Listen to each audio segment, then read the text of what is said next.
Hello and welcome everybody, and thank you for joining us today for this International Solar Energy Society webinar.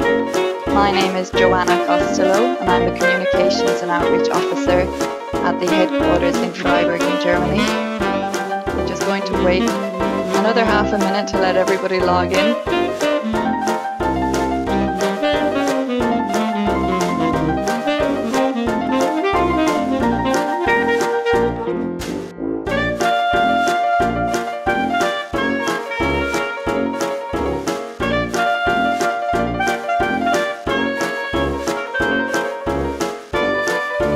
Welcome everyone, and thank you for joining us today.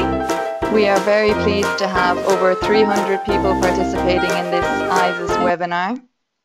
The webinar will discuss local, regional and global actions for achieving 100% renewable energy. Participants from all over the world are tuned into this webinar, and I hope you enjoy it and that it answers some of the questions that you had on the 100% renewable energy goal. Before we begin with the webinar presentations, I would like to inform you a little bit about what the International Solar Energy Society does and what it stands for. The International Solar Energy Society is a non-profit, UN-accredited membership NGO.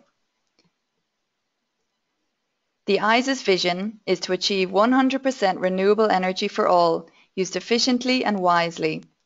We provide our members with up-to-date critical information on technology and markets, news, publications, networking and business development opportunities, as well as training programs. For example, this webinar.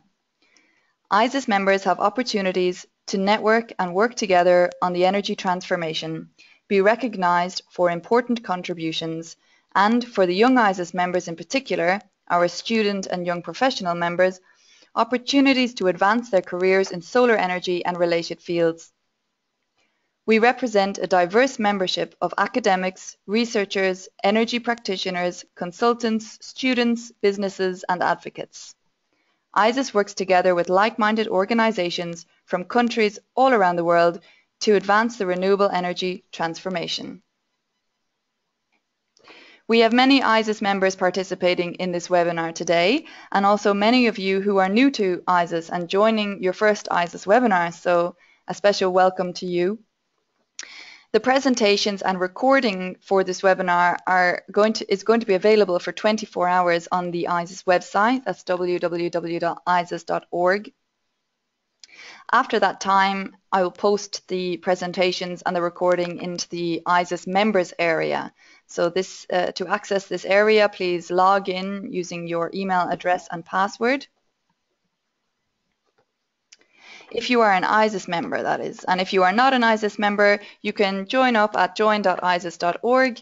ISIS members have access to our recordings for the webinars, the questions and answers, receive a certificate of participation, the panelist presentations, biographies, and of course the members directory, and a lot of information for members. During this webinar, you have the option to type in your questions for our expert panelist speakers. To ask a question, just select the questions pane on your screen and type it in. Please specify who your question is directed to. I can assign the question to the speaker. Questions will be addressed after all of the presentations in an interactive Q&A session. We will try to answer as many questions as possible during the webinar. We do apologize if we do not get to your questions.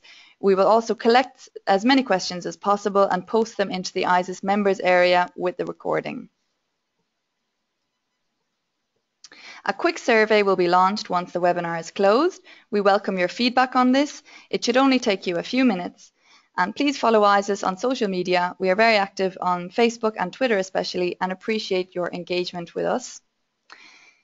The moderator for this webinar is Dr. David Renné, the president of the International Solar Energy Society since 2010.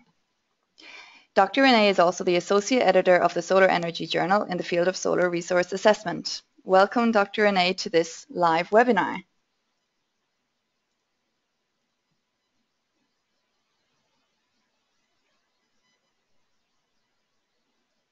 So we can now see your screen. Could you please unmute your microphone? Thank you very much, Joanna. I didn't hit the right unmute button. And welcome to all of our participants in this webinar. We have 3 very distinguished speakers to look forward to hearing today. And but before we start, I would just like to make a few quick opening comments about ICES and about the 100% renewable energy campaign. So as Joanna mentioned, ICES has been around since 1954, serving as a global association which represents professionals working in the field primarily of solar energy research and development, and the society supported policies and investment strategies to help move these technologies forward. So now, given the commercial success of these technologies, there's a need for a strong global voice to support the rapid transformation of the global energy system to 100% renewables. And ICES, therefore, is expanding its mission to address the complex technical issues of renewable energy grid integration, such as intermittency, storage, and supply side and demand side efficiencies. We're going to maintain our strong focus on solar technologies to increase energy access and on-grid and off-grid markets at the local, regional, and national, as well as international levels. And we're also going to strive to provide the leading technical global forum for the advancement of solar energy through our scientific publications, conferences, partnerships, and other activities, and especially our upcoming Solar World Congress to be held in Korea next month. So now I will open up my screen sharing.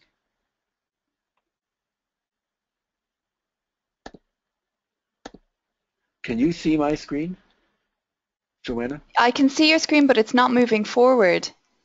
Okay, that's okay. I haven't started moving it yet. Is it moving forward now? Yes. Okay, so just a quick background here before we get into our excellent speakers that are coming up. There is a report done by the REN 21 organization, an organization that ICES is has a strong partnership with, back in 2013 called the Global Futures Report. That's a report prepared by Eric Martineau.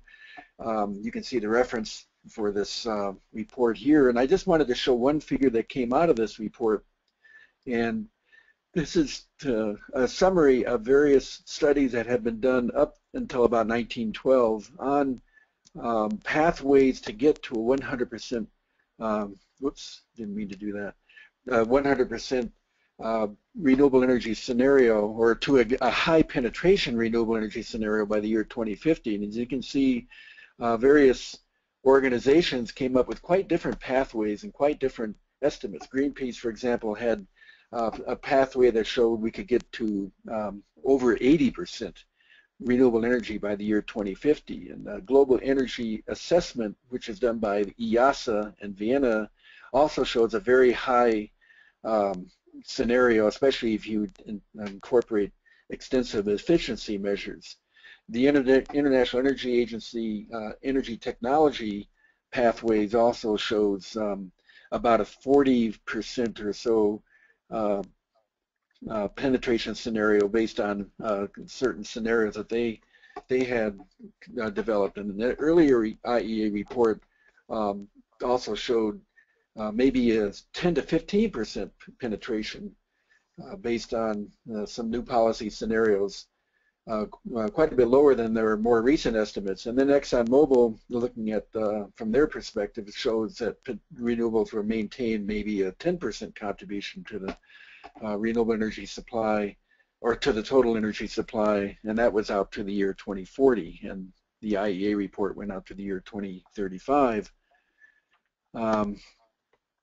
So these are sort of this is sort of the kind of background that we're looking at right now, that there's a lot of various ways of looking at renewable energy penetrations, and we get widely different scenarios based on the assumptions that go into these.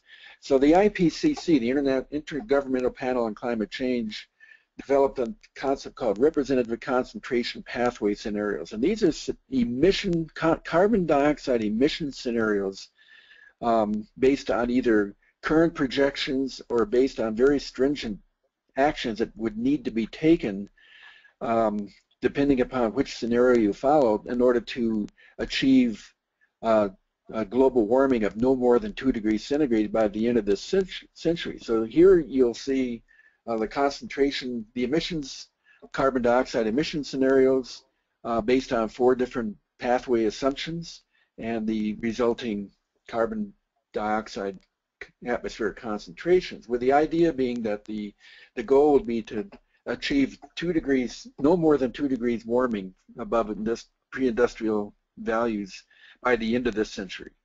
And so if you look at the various scenarios which are in color here, the green one, the RCP 2.6, is the scenario that we need to follow in order to achieve global warming limitations of no more than 2 degrees centigrade in the long term.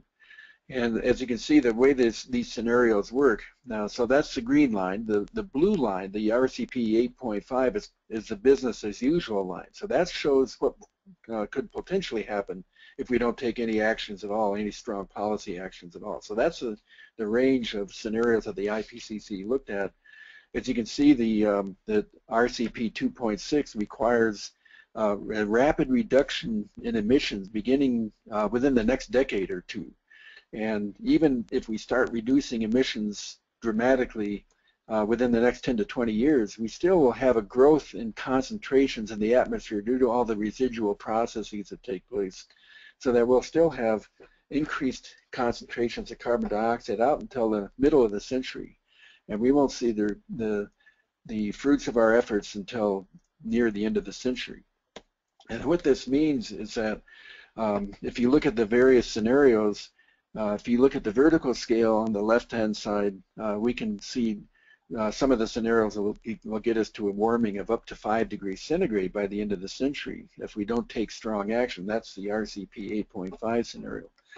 If we follow the 2.6 scenario, which is a blue line, here you can see that we can cap out at about 2 degrees centigrade warming by the year 2100.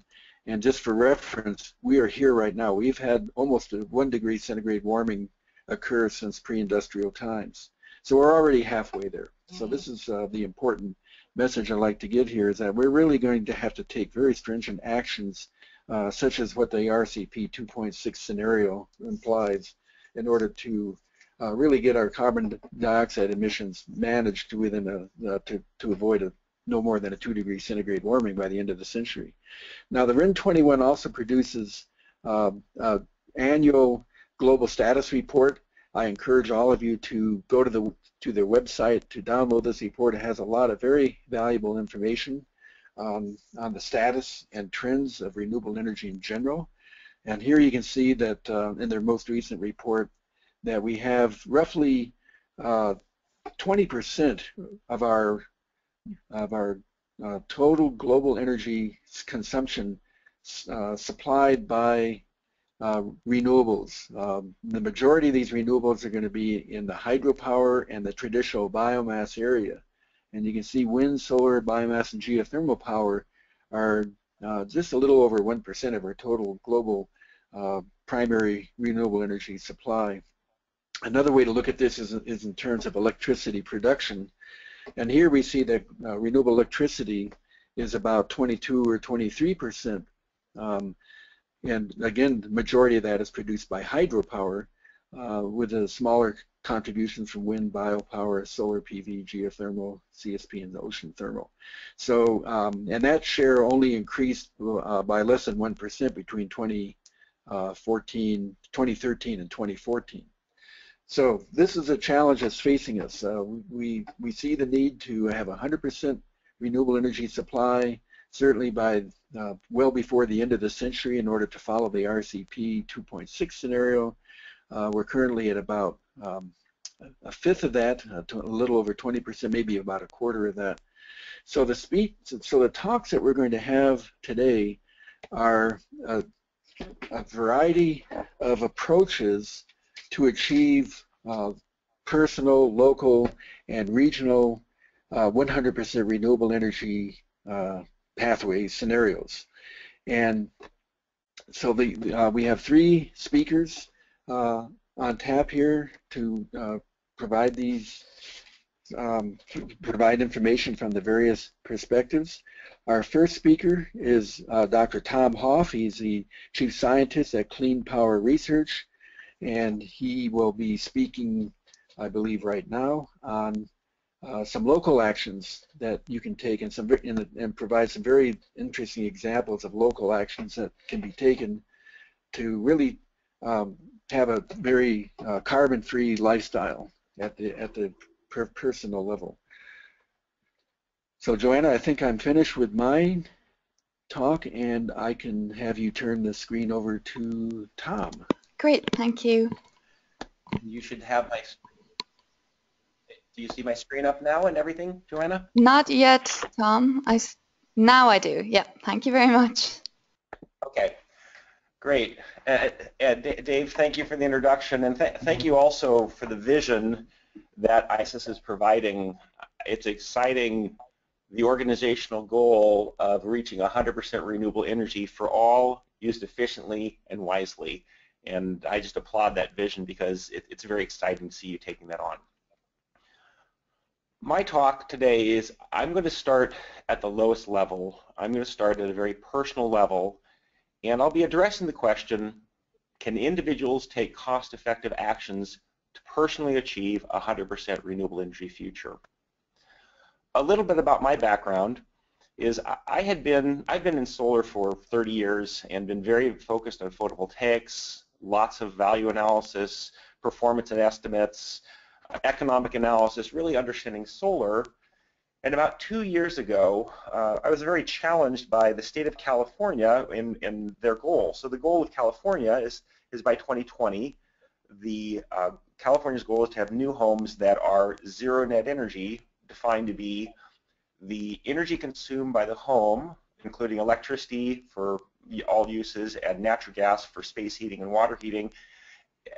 That goal would that energy consumption would be offset on a value basis with on-site renewables. And being a scientist guy, that generated 2 questions for me. I said, that's very exciting, but what about all these existing homes out there that are already built? Do we not want to aim for those as well? And then what about transportation, which accounts for a lot of our energy consumption? So that led us down as a company down a path to really focus very heavily on this topic of, can you take an existing home that is a standard existing home, and can you move it from its standard energy consumption like everybody else and move that home to essentially 100% renewables without tearing out the walls, without doing deep effects in the house? Can we get there? And what I'm going to talk about today is a little bit of our process to show how we summarize that, to show how, yes, in fact, we believe that in many places you can do this, and you can even do it with off-the-shelf technologies. What my opinion is what's missing in a lot of this is the pieces are not put together for people. It's very difficult to understand how to do this because we work very siloed in our individual areas. Some people understand building performance, some understand solar, some understand water heating, some understand transportation, and what we need to do is we need to holistically pull this information together to be able to help people forward to achieve this. So the first thing is we look at our landscape and we see that there's a lot of distributed technologies that are coming out that range from photovoltaics with solar panels, electric vehicles, batteries, more standard insulation, more standard technologies like lighting, LED lighting, heat pump water heaters, heat pump space heaters, and so forth. And these technologies create questions. For the consumer asks the question, why should I buy any of this? And if I should buy some of this, what should I buy? The utility asks the question, if consumers buy these things, how is this going to affect the grid? How will it affect the grid from a technical perspective? Will I need to serve different loads? How will it affect the grid from an economic perspective? what does that do to my business model? And the regulators ask the question, are these things meeting policy goals, and which ones are most effective? Now, what's interesting is when you look at these technologies, you need to recognize that they're very interrelated. And so my simplest example is the light bulb. When you change a light bulb usually is considered to have an effect of, if you went from a 100-watt incandescent bulb down to a 10-watt LED bulb, you'd say, well, you saved 90 watts worth of power. That is correct, but there's also two other effects that light bulb has, is when you reduce the power in the wintertime, you've lost one of the sources of heating, and so in the winter, you have to replace that heating. And in the summer, you've dropped a source of heating, and you can run your air conditioning less, and so you have a positive and negative effect. What you need to do is you need to look at holistically how all these technologies fit together. I'm going to present a series of about 7 graphs, and they're all going to be of this format. And you're going to notice a series of numbers here. You're going to see one of the numbers is annual savings. This is how much money the customer would save in dollars per year. Another is the carbon reduction. This is the % carbon reduction associated with different technology. The third is the 13% energy reduction. This is how much site energy is saved through the various technologies. And finally, in the lower right corner is the size of the PV system. And what we're making the assumption of the PV system is sized on an energy basis to meet 100% of the site energy needs. We're taking a holistic approach here, and when we look at energy consumption, we're looking at electricity consumption for us. In this case, this is a specific house. We look at electricity consumption. We're looking at natural gas consumption for water heating. We're looking at natural gas consumption for space heating, and we're looking at gasoline consumed to operate a car.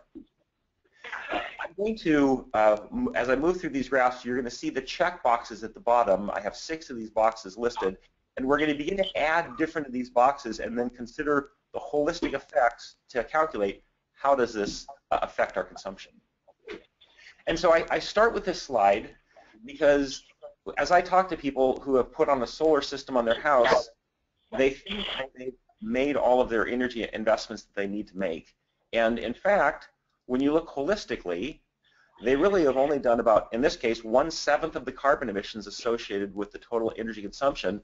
There's 6/7 left with energy used for water heating, space heating, and transportation. And the question is how can we begin to address the remaining of these? So the first thing is we have our solar. Saves about $1,000 per year. Next, we're going to add, for this customer, they had 2 vehicles. We're going to add one of them, make it an electric vehicle, and we significantly increase the annual savings and also increase the carbon reduction. We're next going to add a heat pump water heater. You can think of a heat, for those of you who aren't familiar with heat pump water heaters, you can think of it as a normal water heater with an air conditioner sitting on top of it, where the air conditioner pulls the air across the air conditioner, it puts the waste heat into the water and spits out the cool air as a byproduct. So it's an air conditioner pulling heat into the water and spitting out cool air. That increases our savings further, up to $3,800, and carbon reduction goes higher. But you'll notice now our solar system is at about 7.4 kilowatts because we're sizing the system to meet 100% of our site energy needs. This is getting to be a big system. Next, we'll swap out our heating system from a natural gas heating system to a heat pump system. We save an additional couple $100. We're almost 90% carbon reduction, 90% energy reduction, and so we have some very significant savings due to these technologies, but we also have a good-sized PV system. This is a 10 kilowatt PV system. From a consumer's perspective, the consumer may think, wow, I'm very near zero on an annual basis, but the fact is, when you look at the hourly load profiles that we've examined to actually get to this slide, so all of the data is done on an hourly basis, you'll find that there is a significant variation in hourly consumption over the course of the day. So the first thing we'll do to begin to do this is we'll pull in traditional efficiency. Let's pull in addressing the always-on loads like TV sets that are plugged in and TV plus the DVDs and audio systems that just sit there drawing power even when they're not using things. By putting in a smart power strip, we can sense when the TV turns off, we turn the rest of the peripherals off. With the lights, with this house, they were initially fluorescence in this house. We'll move them to all LEDs throughout the house. And the result of this is we still save the same amount of money, but we only need an 8 kilowatt PV system. And finally, let's add in insulation, where we put attic insulation in, a little more attic insulation where the house is weak, address some of the ventilation problems, do a very targeted approach to fill holes in the house so there was no deep retrofit, but a very much of a strategic dealing with the strategic issues of the house, and we now reduce the size of the solar down to 6.6 kilowatts, a fairly reasonable size for this house. And so this says that with a 6.5 kilowatt PV system on site, we can save over $4,000, get near zero in terms of our carbon reduction and energy reduction, like a 90% reduction. So accomplish the goals fairly well. So we're not 100%, but we're pretty close.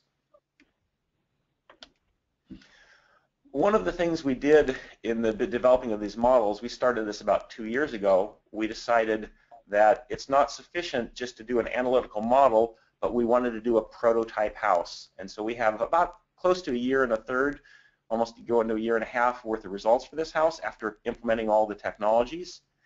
And for the period, the 1 year period from July 1st, 2014 to June 30th, 2015, we put a 5.9 kilowatt PV system, and it produced over 8,000 kilowatt hours in that year period.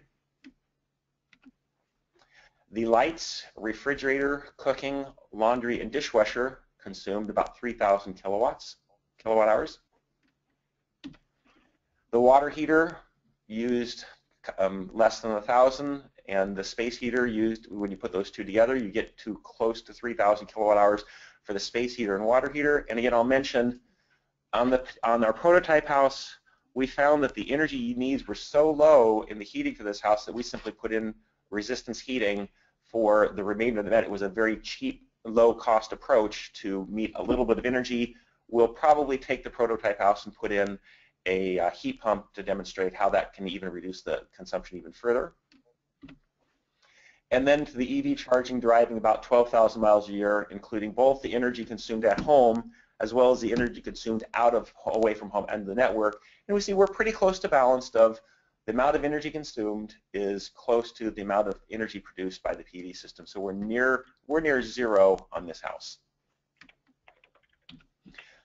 I find another way to present this information is to look at graphically, laying a graph on top of the actual PV house system. So this is a 5.9 kilowatt PV system, and we'll take the energy consumption and overlay it on top of these graphs. So the first one is the lights, refrigerator, cooking, laundry, and dishwasher lays it on top of the first two columns, or about 2 kilowatts of the PV system. We need about a panel and a half or a half a kilowatt for the water heating to generate enough energy to run the heat pump water heater. We run our resistance space heater with the remainder of those 2 columns, so that's about the remaining third. And finally, we power the EV with about 2 columns, so about 2 kilowatts to power the EV over the course of the year. Now, typically when I go through the presentation, I'll go through a very in-depth of this is the consumer half of the question of should I buy these things, what do they look like? But oftentimes the audiences we're speaking to are utility audiences, and they say, okay, what did this do to our load profiles? How do we need to serve this? And so I'll just give a very short glimpse of what that looks like from a service perspective of what we came up with. So the right side graph is the demand versus hour for the summer of 2013. And so like at noon throughout that summer, the average demand was about 1 kilowatt. And you can see that on the right-hand side, it's broken down into 3 components. So we've developed mechanisms to infer how much always-on load or base load you have by looking at your hourly data, your green button data, and here you can see it's a couple hundred watts worth of power of always-on loads.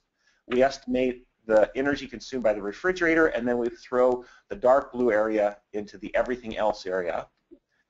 Then the left graph, where it says net consumption, would be the consumption minus production. Well, since there's no production in this graph, it's simply the silhouette of the right graph. And that's going to be put there for reference purposes. Now again, as I said, I usually would walk through this graph and it shows step by step how we've affected the load profile. I'm going to skip all those steps and actually show validated results of where we landed with this house for this past summer. And we'll see that the always-on load went quite a bit down. So I'll take a step back to the previous graph. Notice how big the dark blue bar is at the bottom of the graph, always-on load. Now notice how small the dark blue graph is. We've really reduced the always-on load. We address the dark blue area, the other loads, by lighting, as well as addressing fans that were operated to cool attics and so forth that are no longer needed. We added in a new load, the water heater, the yellow area, and we also added in a PV system, a 5.9 kilowatt PV system. We're planning to have needs for this house to actually have to put in more HVAC for the cooling, but the combination of the targeted insulation plus nighttime ventilation cooled the house sufficiently that there was not a need to even run an HVAC system during the summer, so it eliminated that AC need.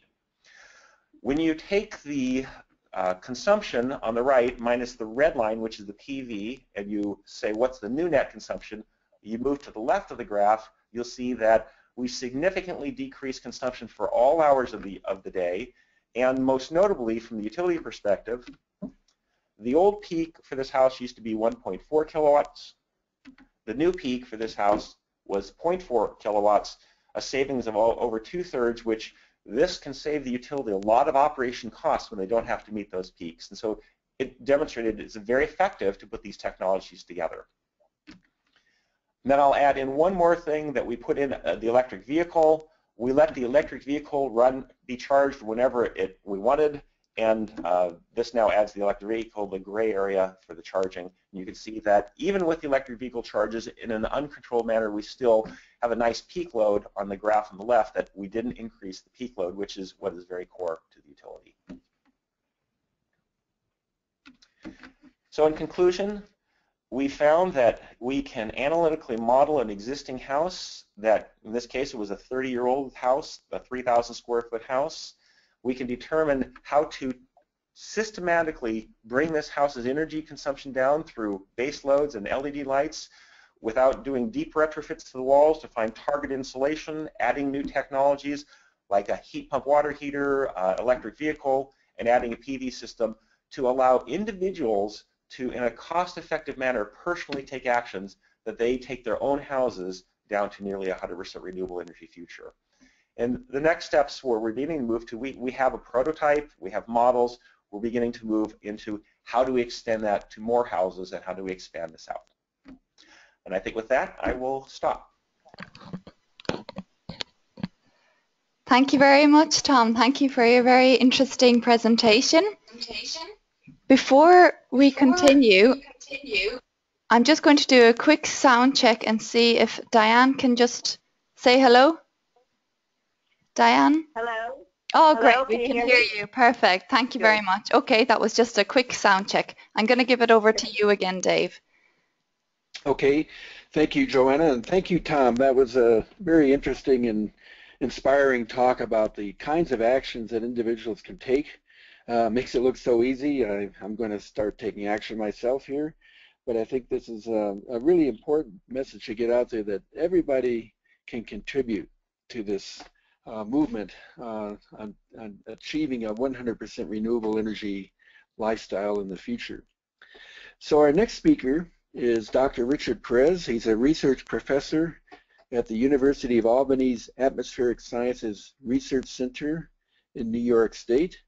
And before Richard starts, I would also like to make a note that Richard is the prestigious recipient of this year's, the top award that ICES offers every 2 years, the Farrington Daniels Award. Richard will be giving a presentation at the ICES Solar World Congress in Daegu, Korea in November as part of the honor for receiving this award. And I just wanted to once again mention, and I think Joanna may be able to give us more details at the end of this seminar or webinar. I just wanted to mention that that's going to be our showcase upcoming Congress to be held November 8th through 12th in Daegu, South Korea. So Richard, I will turn it over to you.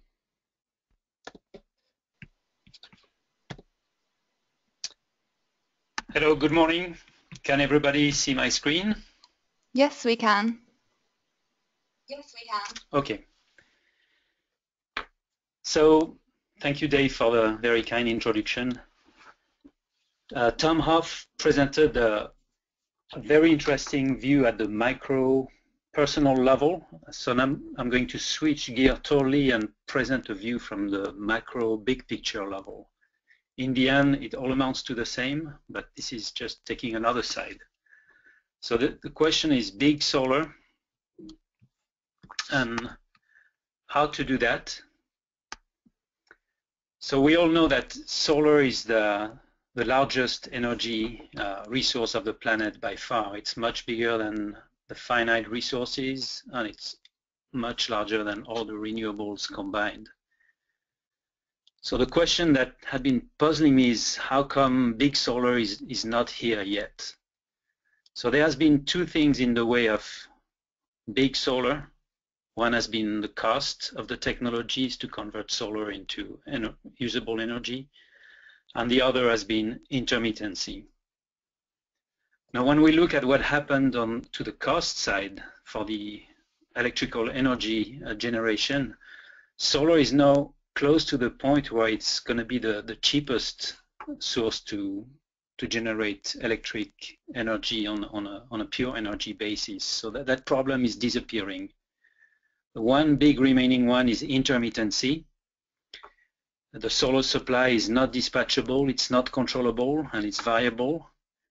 And the challenge is to supply firm power delivery, like this load shape from a US utility, from solar power.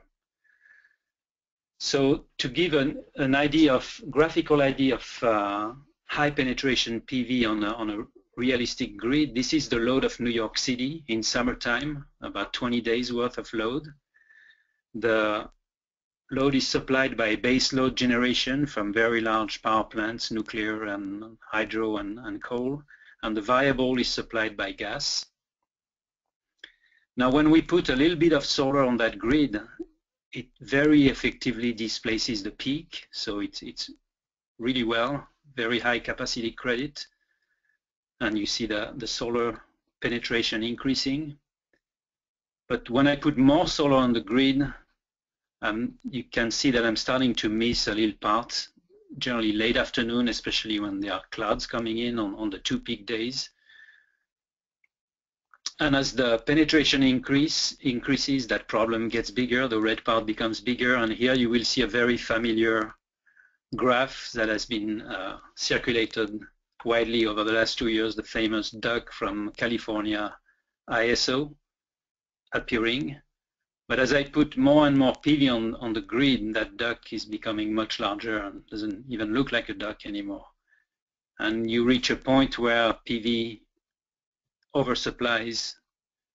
So I'm going to go all the way to 75% penetration in capacity, and we are left with a very large red problem to solve with very high penetration, what PV alone cannot address when we are trying to meet firm electricity supply. So what are the solutions to do that? A very effective solution is called load shaping. Load shaping is proactive demand-side management.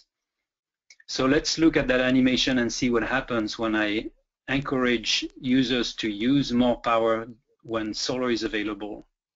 So the load goes higher, but it's supplied all by solar, but you can see the red part, the problem to solve has been diminished in half just by a smarter management of demand.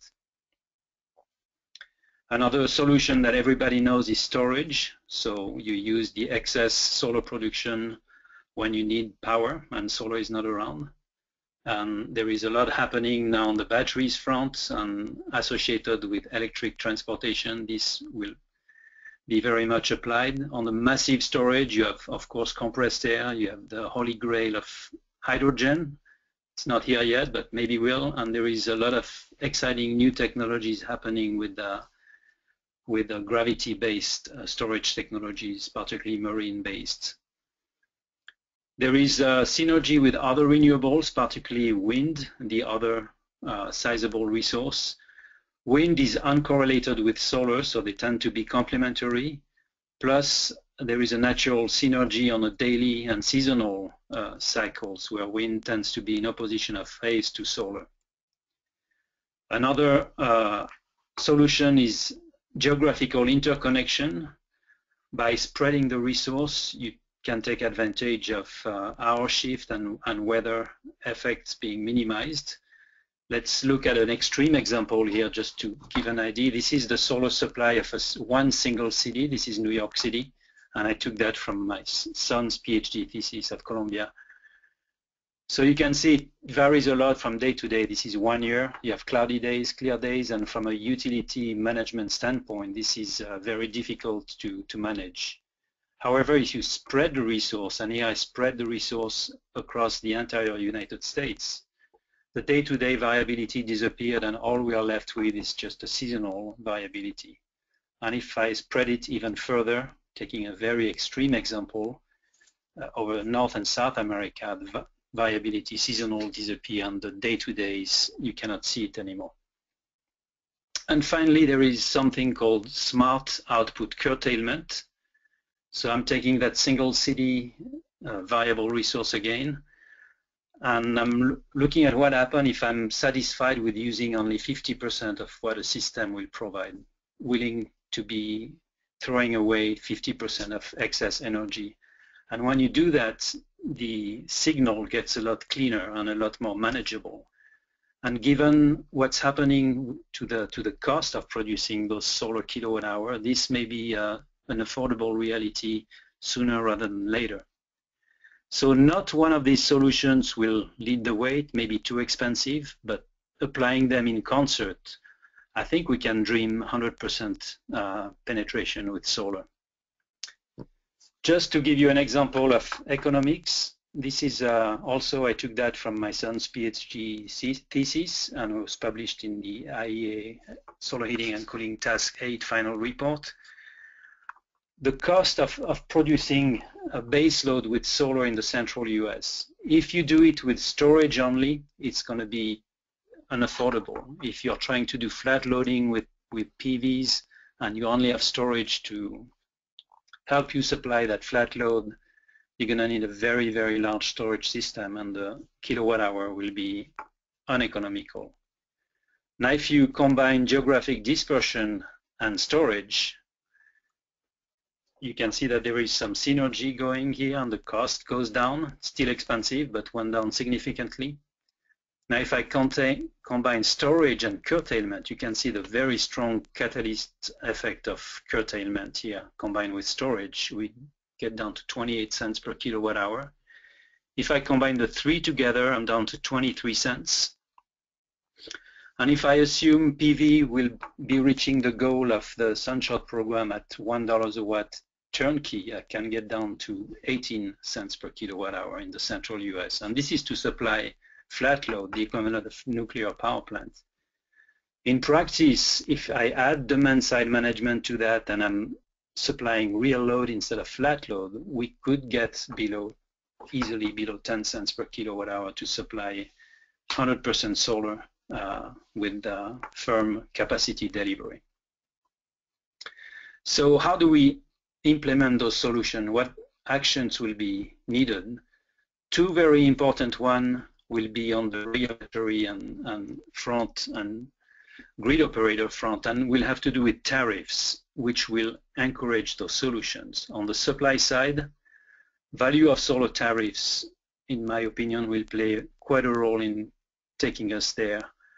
Value of solar tariffs are remunerating solar electricity based on the value it brings locally and the cost. And things like energy value, transmission capacity value, loss saving, distribution capacity value, fuel price, risk mitigation, and of course, penetration cost, the cost of ingesting those solar electrons, will be reflected in developing solutions which will enable higher penetration because PV will be remunerated at the right value given situation. On the demand side, something that should be implemented and that will work a lot to help us reach high penetration are load shaping tariffs. So those are tariffs which consumption tariff, not production tariff, and they could apply to the entire customer base, not only solar producers. Doing that will encourage reshaping of the load and make it much more attractive to solar deployment. So I think between technical solutions and smart remuneration practice, we can reach big solar, hopefully sooner than later, unless we get stuck in the current paradigm. And the current paradigm comes, of course, from the people who have vested interest in seeing it remaining, petroleum, uranium, coal, and natural gas. And this is a view that, unfortunately, is the more common view than this one. However, I personally think that, and I may be a little bit controversial here, that this is a view also that may be perpetrated by our current clinging to the current remuneration system, namely net metering. And if you think of net metering for solar, I like to use this analogy. The grid is the tree trunk, and net metering is that vine that grows on the trunk. So if the vine is small enough and the tree is strong enough, that will be a very good synergy and it will work really well. And net metering worked very, very well to get started with markets. But as solar grows beyond that, if we cling to net metering, we may reach that kind of kudzu hell situation where the tree will be destroyed and nothing will be in control. If we apply smart solutions and switch sooner than later to value of solar and load shaping tariffs, that vine will probably be able to grow into replacing the tree. So well, thank you for your attention, and I hope I stayed within the 15 minutes. Yes, you did, Richard. That was a really interesting presentation. I think the concept of the value of solar is a very important one that should be carried forward as we go on. And I also want to let our participants know that a recent ICIS newsletter, the last ICIS newsletter, which came out just a few days ago, also has an article in there by Richard showing some of the same information regarding the renewable energy potentials available to us and their contrast to the fixed supply of fossil fuels that we will certainly run out of in some time in the future. So our last speaker is Diane Moss. She is the founder of the 100% Renewable Energy Policy Institute.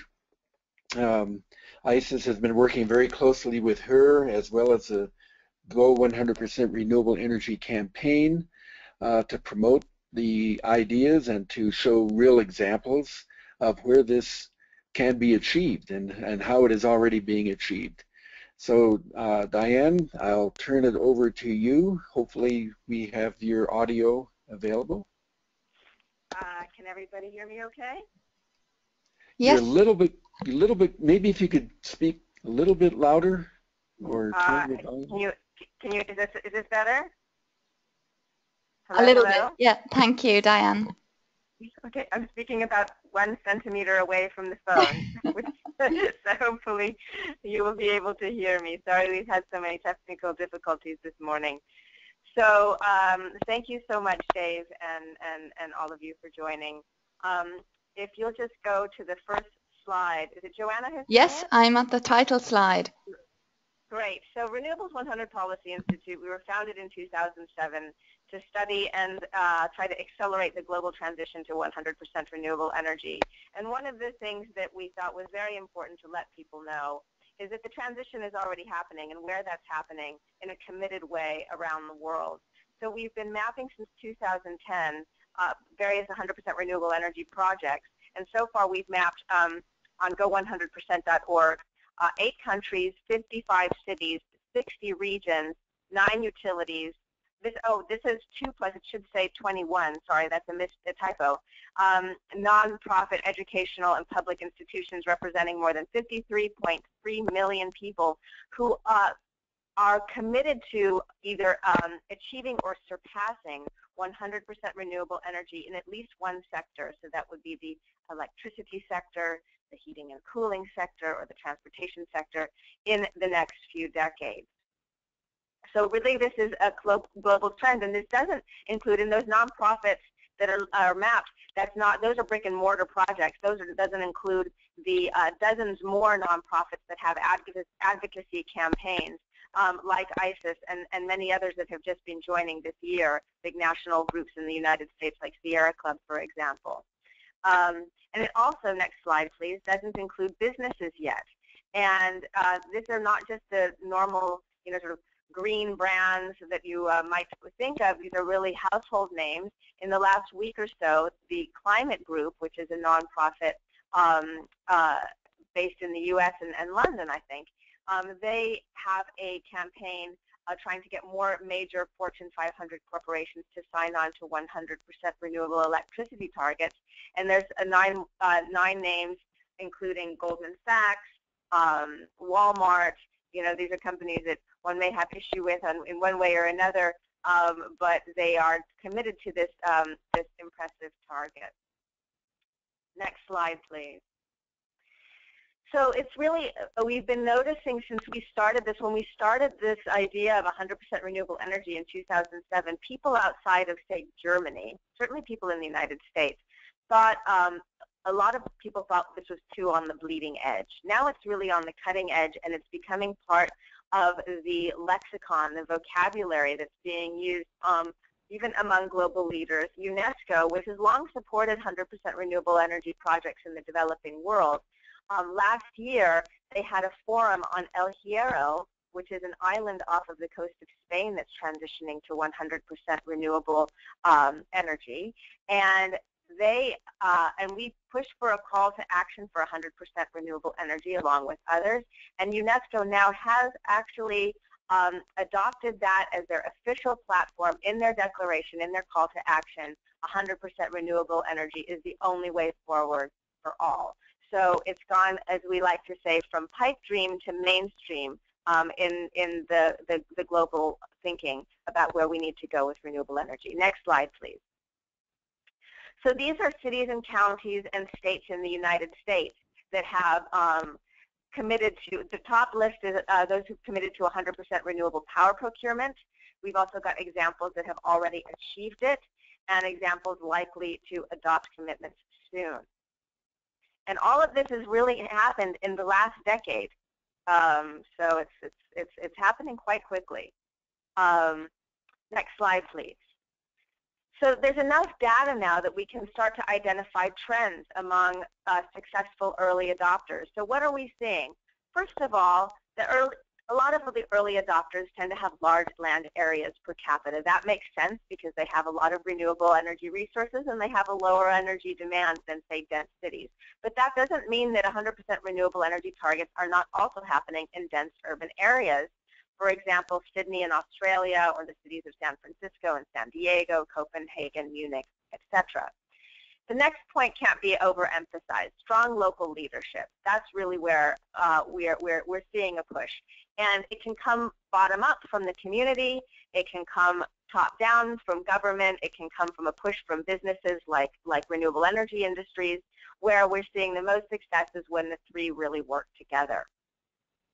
Also, when the leaders see and or the community leaders, whoever the leadership is, recognizes the economic and environmental value of making the transition, whether that be a desire to cut down the cost of fuel imports, to cut down on local pollution or to address climate change, or often a combination of reasons. And another trend that makes it easier for early adopters to adopt 100% renewable energy targets is to have choice over power procurement, which also makes sense. If there's more choice over where you get power, then it's easier for governments or local or state governments or regional governments to actually set those targets, those 100% renewable energy targets, and to achieve them. So here in the United States, for example, we're seeing smaller cities like Palo Alto or Greensburg, which is a tiny city, or Burlington, which have public utilities, or Georgetown in Texas, they have public utilities, so they're more easily able to say, you know what, we want to go 100% renewable, we're going to look for where to procure that cost effectively, and we're going to just do it. And whereas it's harder for those who are in monopoly-owned, investor-owned utility, monopoly investor-owned utility areas here in the United States. But there's also laws like community choice aggregation. And if anyone, I know we have an international audience today, so I'm not going to get too into that, but if anyone has questions about that afterwards, please feel free. Next slide, please. So two very important steps, and they may seem obvious, but they can't be overemphasized, these two important steps that early adopters are taking, is they have 100% renewable energy targets. They pass it officially on some sort of regulatory or government level, and then they make a plan. They make a practical implementation plan. And the leaders in this field tend to say, look, you don't need to know where all the monies come from. It doesn't have to be perfect, but it does have to have certain elements that, you know, of practicality to make them workable. And once the target and the plan are in place, then following certain best practices, which I'll get to in a little bit in the next couple of slides. This here is a picture of the city of San Diego, which is a city in Southern California, a major city, that has a 100% renewable electricity target by 2025. And one of the impressive things about this target, it was made at a conference that our organization hosted in 2013. The commitment was made by a mayor who was a Democrat at the time. He was a Democrat, and then there are Republicans who've since become mayor, and with their bipartisan city council, there's still been strong support through all of the changes in government. This 100% renewable power target has still stuck. Next slide, please. So just a couple of points on what plan, you know, what's important to have in the plan. You know, first of all, they come in many shapes and sizes. There's no one formula fits all. So every community or every jurisdiction, whether it's a local community or a state, they have to go and figure out what are the values, what do we want to accomplish here. Next slide. But there are some good plan ingredients, and these are some of them. I'm not going to go into too much detail now in the interest of time. But like I said here, you know, it must reflect community values. It needs to take an honest look at what the challenges are and an honest look at solutions. And there's a lot of examples out there now that people can draw from to find out what the solutions are. So it needs to take a look at the economics. It needs to take a look at the regulatory and policy frameworks. And it needs to offer useful directions to planners and implementers. In other words, it can't be too academic or somehow not comprehensible to the folks who are going to actually be implementing the plan. Next slide, please. So we've noticed, we've identified several best practices that help to achieve these targets more successfully. And I'll just go over a couple of them now. One of them is to emphasize direct procurement of locally generated renewable energy, because this supports the local jobs, it supports the economy, everybody likes that, from government to the citizens. And it also, to emphasize efficiency, is also very important. And cutting the red tape is critical and something that local governments can have broad control over, such as building permits.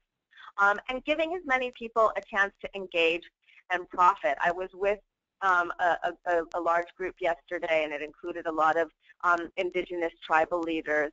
And, you know, we were talking about how 100% renewable energy is something I'll get into in a minute. It's inevitable. It's either going to happen to you or it's going to happen with you. So it's important to give as many sectors of the community a chance to engage and profit in order to be able to have a just transition. Next slide, please. And I'll just jump to the last one to take a comprehensive view of the economics. And what I mean by that is not just focusing necessarily on upfront capital costs, although that's very important, and it's important to figure out what the financing is going to be. But in the long view, what is the economics of this transition? And a great example comes from Rhein-Hunsrück in Germany, which is a district of over 100,000 people that has actually already a few years ago achieved 104% renewable electricity. In other words, they were generating with local projects 104% of the local demand. And the added value from 1999 to 2013, just for making efficiency upgrades and avoided fuel imports and local taxes and other benefits of going to 100% renewable energy, was over 30 million euros. And they've realized that the added local value by exporting renewable power and by having their net zero emissions and heat transport by 2020 is going to be nearly 300 million euros, and that through 2050 they're going to be saving over 250 million euros is the projection, just by avoided fuel import costs. So this is a conservative community, but taking a look at these numbers, they thought, well, the conservative answer is really for them to be very aggressive with their renewable energy targets. Next slide, please. So what do we see looking ahead in this transition to 100% renewable energy? Well, this is what we think. We think it's going to continue to become the new normal. The debate is going to intensify, and not just on the if we can get there. I think that's becoming more and more mainstream thinking, but it's going to be more the real questions of how we get there, when, and who is going to lead and profit. And those who lead and those who profit are going to be closely connected. And there's many forecasts that solar is going to reach grid parity in most places with a few years, and there's no doubt that's going to be a game changer. And closely connected to that, there's going to have to be new utility business models. We're going to have to continue to focus on being more efficient in how we build, and that's going to have to translate into new state and local codes and standards. That's already happening in California, where there's a net zero goal for new buildings, new residential buildings by 2020, and new commercial buildings by 2030. Already the state is working very hard on figuring out how to create codes and standards that are going to make that policy achievable. And storage and grid management are going to play ever more important roles. We're going to have debates on cost and wise use of limited resources and reliability. And financing investment, of course. We're going to have to take a continued look at that. And they're going to continue to respond to policy TLC. And what I mean by that is, I'm quoting an old Deutsche Bank Climate Advisors report from 2009, where they said good policies that encourage investment for renewable energy must focus on transparency, longevity, and certainty. And we say, and I like to say, it also needs to have adaptability.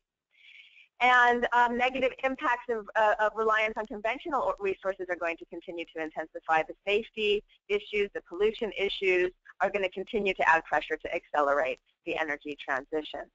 And finally, we're going to be thinking more and more of an integrated energy grid, not just the electricity grid as separated from, say, the natural gas grid or the transportation infrastructure, but all of those are going to have to be integrated and work together. Next slide. So this is just a slide of an example of how, something that I'm sure a lot of us talk about or hear about often, about how as transportation moves towards electric mobility, that might not be the only solution, but a major solution that's going to be more closely integrated to the power grid. Next slide, please. And this is a slide out of Germany that illustrates how the natural gas grid and the power grid may have to work more closely going forward as we go forward towards 100% renewable energy. The Federal Environment Agency has done a study for Germany on how to get to 100% renewable electricity. And then they took a look at, well, what are they going to do for storage? And they compared a theoretical pumped storage scenario from Norway, and they compared that to business as usual pumped storage today, which is all the way on the right. And then second from the right is if they were to convert all 42 million of their vehicles to passenger vehicles to electric, which is also theoretical. And the one in the yellow is if they were to use their natural gas grid for storing synthetic methane that is made from unusable excessive amounts of renewable power that can't be used in the grid, and using that to make methane, they figured out that they would actually get more. They would get more capacity, storage capacity, that way than in any of the other scenarios. So the country is going rather aggressively on that as a possibility, and that's certainly being explored in other countries too. I know that it's being explored by gas utilities in California and other places in the United States. So next slide. I'm just going to end by saying, what are the top 3 reasons that all of us who care about renewable energy and are in the industry or in the advocacy space, why should we be emphasizing 100% renewable energy as opposed to just renewable energy in general or lesser targets? It's not to say that milestone targets are not critical. They are, but we need to be thinking of the big picture. The first reason being that it's inevitable. Next slide. It's really not a question of if, as I was talking about earlier, but of when, how, and who's going to lead in profit. These are actual industry numbers of proven supplies, which suggest that there's really only a few decades left. And even if they do have new technologies that come on board, extraction is creating a huge number of problems. Next slide, please. And you know, the wise say if you don't change direction, you may end up where you're headed. There's a number of crises of an existential nature that are being caused by our continued dependence on non-renewable energy. Next slide, please. It also gets people really excited. Wherever I go in the world, people get very excited about the 100% renewable target. And we get visitors from on the Go 100% website from every continent, including Antarctica. We have thousands of visitors, and this has been an all-volunteer project. And the people who are hungry for having this idea of 100% renewable energy has been overwhelming for us. Next slide, please. And lastly, it's important to focus decision makers and planners. I mean, can you imagine if President Kennedy had, given NASA the directive of only going, getting it 30% of the way to the moon? We might not have ever gotten there. So this is my sort of fantasy cartoon of, the administrators, being cautious, and the president having, his leadership role of saying, no, we're going 100% renewable. So last slide.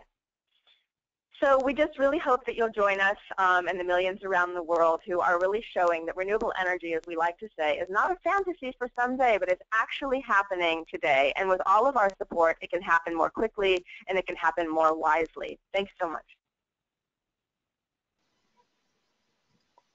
Thank you very much, Diane, for your presentation. Dave, could you come online again, please? Unmute your microphone, and we can start on the questions and answers. Thank you, Joanna, and thank you, Diane, for your very interesting presentation about actions that are being taken at the community level towards achieving 100% renewable energy.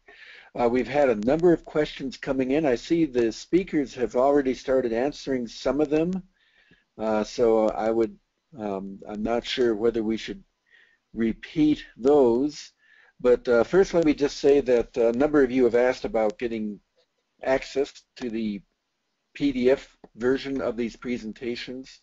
And Joanna, if you'd like to elaborate on that, I think yes, they are currently, all of the presentations are currently available on the ICES website, That's and correct. will be available after 24 hours in the members-only portion of the website. Is that correct, Joanna? Yes, that's correct. So at the moment, you will be able to find all the presentations from the panelists on the ISIS website, www.isis.org, under our webinar chapter. So you can download and view the presentations there. They'll be up all day and all evening. And then tomorrow, the recording of this webinar as well as the presentation are going to be posted in the members area. So ISIS members, log in with your email and password and you can see the presentations there. Okay. So let me just go through some of these questions. I'll pick on some that have not yet been answered. I think we will ultimately answer all of the questions on an Excel spreadsheet or something like that and post it to the website after this webinar. A few days after this webinar, all of the questions should be responded. And but in the meantime, why don't we go through a few of these right now, and by all means continue to feel free to submit questions if you like. We'll go for about 20 minutes here. Here's one for Tom Hoff. Thanks for the great presentation. The question is about load balancing in the long term. In a 100% renewable energy world, it's important that the energy be produced at the same rate as it is used, not just in the same amount, or that it is stored. Do you think it's possible for home solutions to bear this cost, or does the affordability of home solutions depend on someone else paying for or dealing with this load balancing problem? So that's a great question, and I actually think that ties in very well with what Richard presented. He said there's two aspects of getting high penetration renewables. One aspect is the cost of the renewables, which he's shown those are rapidly declining, and the second is the intermittency beginning to match those two aspects.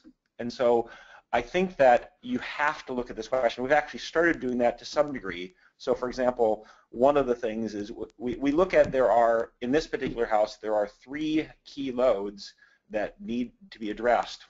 One is your AC loads, heating and AC loads. The second is your car charging loads. And the third is your water heating loads. If you get those loads under control, you have a very effective way to begin to balance a lot of the power, not all of it. And so one of them, we've already done this and demonstrated that you can. So the water heater, it's an easy one. You put it on a circuit that only becomes available during certain hours of the day.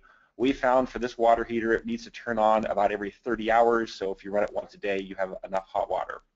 The second one is the AC load. It's a little, we've taken a little bit of a different path with this, where we found that if you strategically, in a moderate climate, if you strategically invest in the house to deal with the insulation and the heat gain, you can look at the house and very much like it's a battery. And it's a thermal battery where if you charge the battery at night, so basically take the house, pre-cool it using the available cool air outside at night, cool it down to maybe about 67 degrees Fahrenheit at night, close the house up, allow the house to then move throughout the day. Even in the worst temperature scenarios we had 104-degree weather in some cases where this house was located. The house never got above 80 degrees, and it really didn't need the AC system. And so in that case, we've looked at the house as the battery, and it's a thermal battery where you charge the battery using the outside air. Other climates that's not going to work for, where it's too hot outside at night, you're going to have to do different strategies. But you can then begin to move the energy for the AC to earlier in the day through a pre-cooling strategy.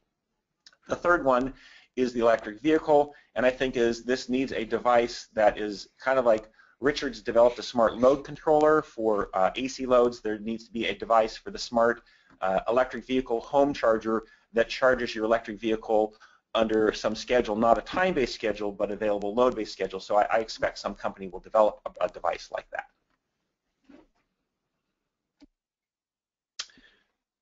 Okay, good. Thank you, Tom. Richard, did you have anything you wanted to add to that, or should I move on to the next question?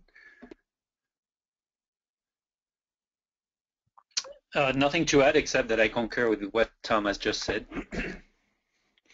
Okay, good. Here's a question. Are there any ongoing projects or future of the 100% in Africa? And I started to partially answer this question by pointing out that there is going to be a major conference in Cape Town, South Africa next week called the South African International Renewable Energy Conference. And a lot of this energy access issue will be addressed during that conference, and there's going to be a number of side events. And ICES is very pleased to be involved in the organization of one side event that will specifically focus on 100% renewable energy with some specific projects described that are underway both at local and at regional levels within Africa. And perhaps in the future we can make that side event available to our membership. But I also thought I would turn this question over to Diane, since there seems to be a couple of other places where this is also asked by the participants about what you know about what's happening regarding either case studies or activities in Africa. Well, if you go to go100%.org and go to the continent of Africa, you can see some specific projects that we've mapped. And this is not, it's not comprehensive yet, but it's what we've got.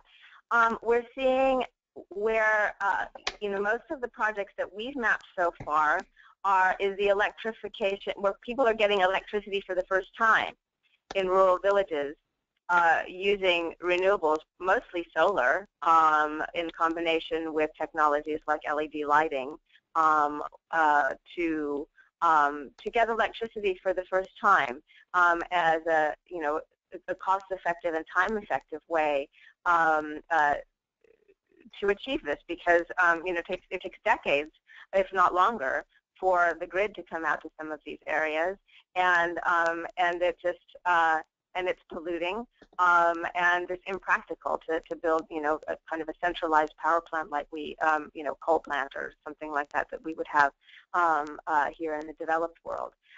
There are countries like Ethiopia is at approximately 89 to 99% renewable electricity. We haven't mapped it because they don't have an official commitment, but also they're reliant on hydropower.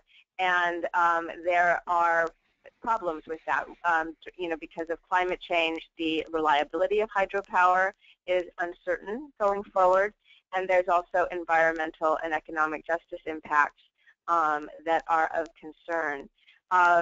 So those are but there's no question. I don't think that renewable energy, especially decentralized, smaller projects can help, especially rural areas, to get renewable electricity far faster, or to get electricity, period, far faster and more cleanly, and with entrepreneurial opportunities in a way that conventional energies don't supply.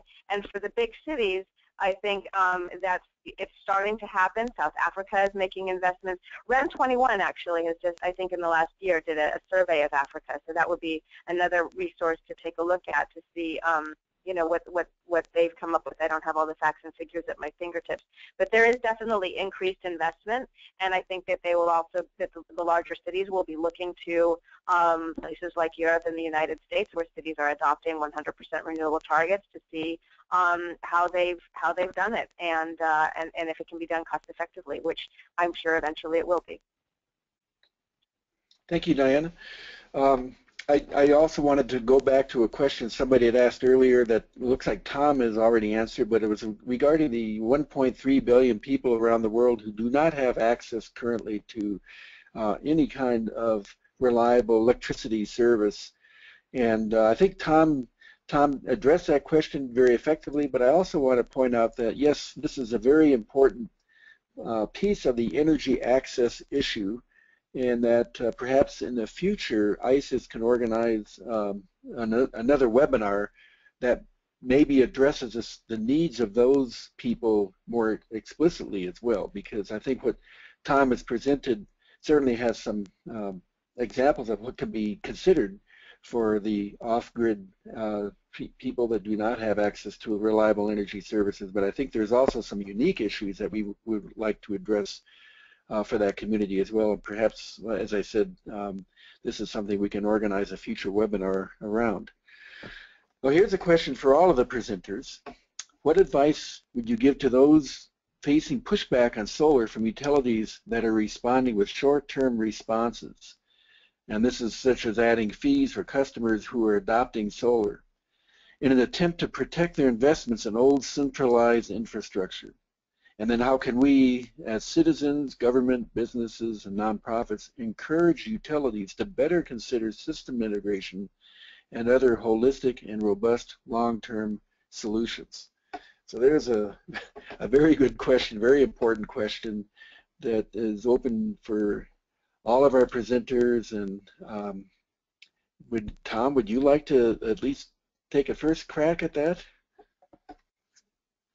Sure.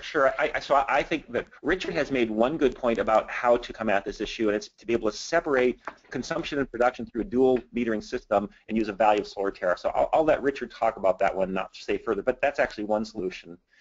A second solution, if you look at the work that I've shown, is if you incentivize or encourage consumers to install the right combination of distributed resources, including solar, of which I think is a core component. If you get consumers to do the right investments, if you then encourage those resources to be operated optimally, for example, slight changes in how you operate a house by pre-cooling a house during the daytime when the solar is available to move the AC from the peak time to more to the daytime, or charging vehicles during the daytime if you have excess solar.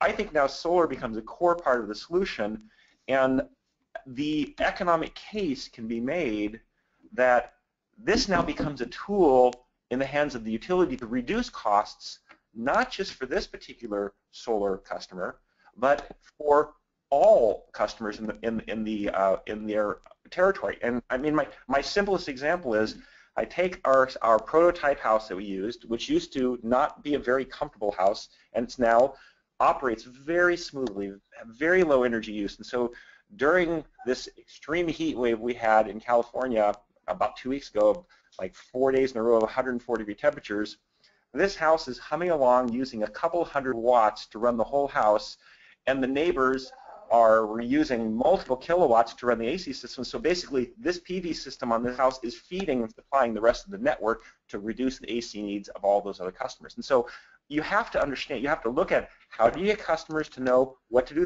how to take the right actions. How do you have those technologies operated so that they're not just on an annual basis economically optimal, but on an hourly basis they reduce the strain on the grid, which this can be done, and you put the structures in place to do this. I think when utilities see that I see a lot of excitement on utilities' parts of like, wow, there's tools that you can use. It's the tools, it's the holistic analysis in combination of all of these things together. They became powerful tools to address the overall utilities' obligation to serve the customer in the most cost-effective way. Thanks, Richard. Do you want to add anything to that or elaborate on your? Yeah, that's a very crucial question, and it unfortunately leads to a little bit of controversy. But utilities are reacting to a situation, and they're seeing their customers go away, so they are. But I think the solution lies into bringing the utilities on board of a large solar deployment. And for the simple reason that the power grid is vital to have very high penetration of solar. So if we don't have the utilities and grid operators on board, at least in the industrial world, it will be very difficult to have very high penetration solar. So, and one way to achieve that is to rethink the way the remuneration system works into disassociating consumption and production. Solar is basically a supply side resource. It's not a demand side. It can be a demand side if it's small enough, if it can be hidden behind a customer's meter. But if you want solar to grow out of that niche, it has to be recognized as a big supply side resource. If it's going to take 100%, it's going to be the one supply side. So it's just a big rethinking of the remuneration system, and doesn't mean that solar producers are not going to make money, but somehow grid operators have to be in the loop, and they should not be the enemy. They have to be brought in that discussion.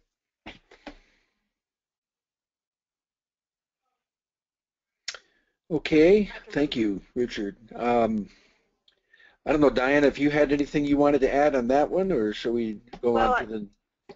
I'll just quickly say, I mean, I completely agree, and, you know, decoupling, which is a policy that, you know, we see in California, is one avenue. It should be done with more transparency than in California, because sometimes it's controversial because the data is not transparent to the public. And just, you know, we can't be penalizing citizens. The issue is the regulators and the elected officials who appoint those regulators, and all of us need to become savvy about how to speak to those regulators. I mean, up until now, the dominant voice in the regulatory scene, and again, I'll say this can be controversial, but is the incumbent utility voice. And we need to be organized and very informed to be able to speak to regulators and provide data to regulators that can go toe-to-toe with the existing information that they tend to get mostly from utilities and incumbents. Certainly they hear, you know, some from renewable energy proponents, but those voices need to be you know, bigger and smart. And the utilities, you know, regulators also, it's starting to happen more and more, but need to provide utilities with other avenues for making income. For example, electric vehicle infrastructure is something that's they're further along in Europe, and it's starting to be explored in California and the United States.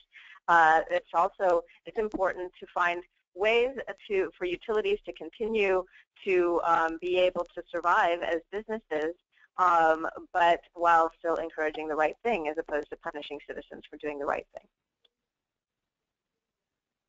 Thank you, Diana. And thank you all for your good responses. I think we have time for one or possibly two more questions. We still have many people online. So thank you all for your interest. Here's one primarily for Richard Perez, but I think all of you can jump in there after Richard's response. But this, again, it relates to load management, demand-side management. What do you think of storing surplus solar electricity as heat on a larger scale and used for domestic hot water and space heating, thereby reducing peaks? I think it's an excellent idea. It's part, and those things, those very smart solutions like this one, will be enabled by I think a very intelligent remuneration system. If you have a tariff that pushes you to make those solutions economical on your standpoint, then those things will develop naturally.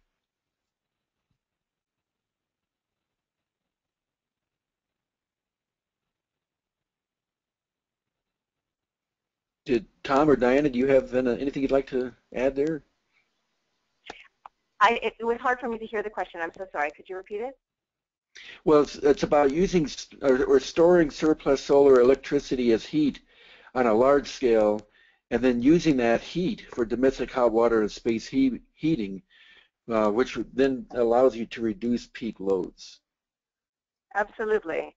I mean, this is certainly being done in a broad scale in places like Denmark, Germany, and Austria, to some extent as well. And it's a very important part of the mix.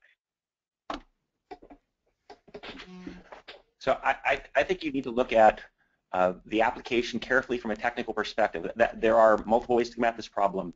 One is battery storage. One is the thermal storage on a large scale.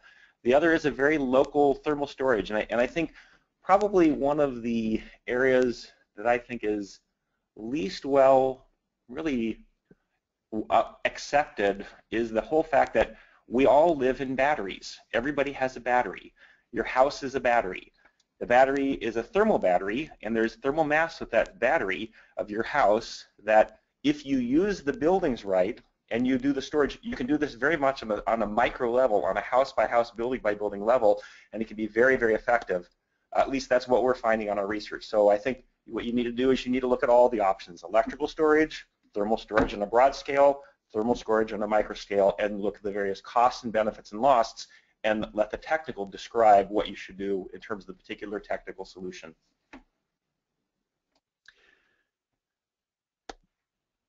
Yeah, that's good. Thanks for those responses. And I'm going to take one more question here because it is somewhat related, and I wanted to get back to it. And then I think we'll probably need to close this webinar. But this is a question. Again, it's addressed to both Tom and Richard, and Diane. You're more than welcome to weigh in as well. But it's about the Tesla Powerwall, which we all heard about, announced a few weeks ago. It's a 7 kilowatt-hour storage unit that sells for about $3,000. It has a 10-year guarantee.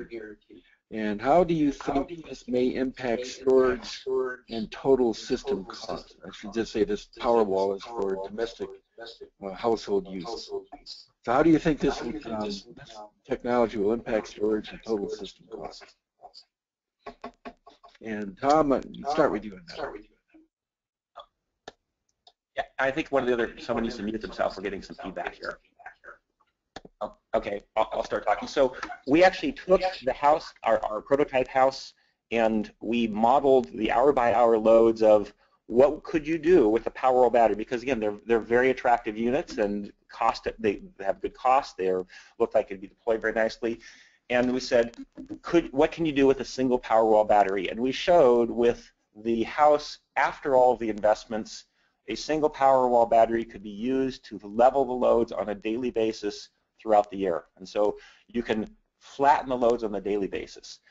And I think I do give a caution that did not mean that we can take the grid off-grid, house off-grid, and run the grid on an annual basis, because there's deeper issues from a PV match to load match, from a load balancing from a winter to summer. So you have a lot of solar in the summer and less in the winter. So you can't use a single battery to deal with the storage issue. You still need the grid as backup. As Richard says, the utilities are crucial in that grid backup.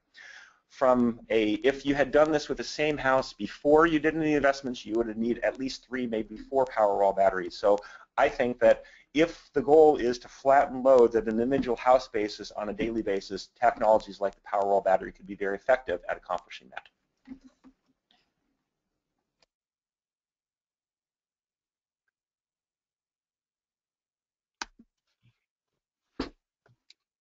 And this is Diane. Dave, this is Richard here. So, go ahead, Richard. Go ahead. Okay. So yeah, the Powerwall battery is a great technology. I think the highest value for the storage will be part of the mix that will take us to extremely high penetration. So I think the highest value of storage will be achieved if at the end of the day it's managed to meet the grid load as opposed to a user-sited load taking advantage of current tariffs. Like you're on a time of day tariff and you turn the battery on and off to maximize your cash flow, but this can only go some ways. In the long term, those user-sited batteries will generate higher value for the community as a whole if they are managed to bring PV as a high penetration on the grid. So if they are managed with respect to the regional demand. Diana, did you want to add something? Just that I think as with Tesla's other technology, I don't think it will be the only one out there. I don't think it's the only one that is developing. But I think that by being so first and being so public, that it'll game change and catalyze and do something that a number of us have been predicting for a long time, which is that affordable battery storage is on its way. And we can't ignore we can't ignore efficiency and and demand side management and grid management and these other kinds of technologies, because we have to think about resource use, and we might not be able to supply every home in the world with a battery system, but I do think that it will be just like the Tesla electric car. I mean, maybe not everybody can have a Tesla, but sure as heck catalyzed a lot of businesses to rethink and to get moving. And I think that the battery system that they're working on has the potential to do that too.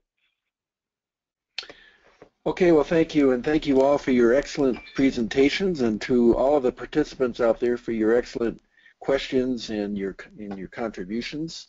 I will now I will close out the question part of this webinar and turn it back over to Joanna, who will give you some final comments and maybe also once again provide information on the upcoming Solar World Congress in Daegu, Korea. Thank you, Dave. Thank you very much. And thank you to all the panelist speakers for your excellent presentations.